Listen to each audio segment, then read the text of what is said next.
So, I guess we're just going to just talk generally about it today. As many of you have heard over the years, or if you don't know that, just in general, owning real estate is the number one wealth builder for people in the world, probably, but definitely here in America. I guess one of the main reasons why is because people just live in their homes and they're not manipulating it all the time.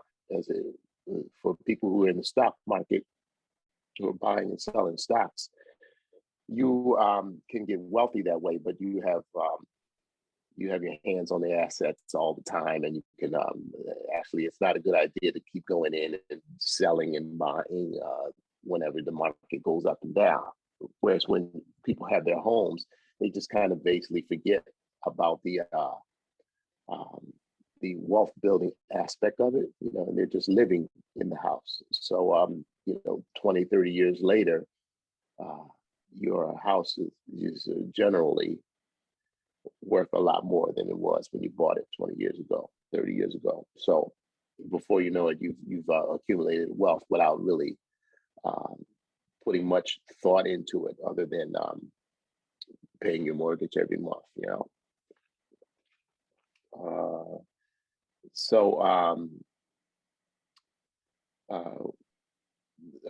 I guess one of the things that that we should try to focus on is how do you get to the point of owning a house, especially when you're young and you haven't accumulated a lot of things, especially wealth, but credit is one of the things that you're going to absolutely need if you're going to be able to qualify for a mortgage. And that's one of the things that unfortunately people don't focus on until it's like, maybe I want to buy a house, and then they go out and they find out that they don't have any credit, or their credit is very bad.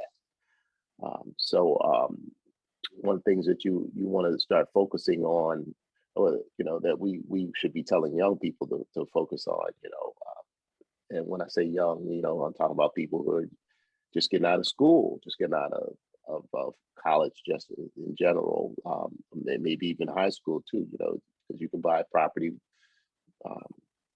at that age as well. Is knowing that you got to make sure you have good credit. So one of the ways to build credit is get a credit card and start buying some things that you would normally pay with cash, buy it with the credit card. And then at the end of the month, at the end of the cycle, you go in and you pay off that credit card. And then you'll start building up your credit score. So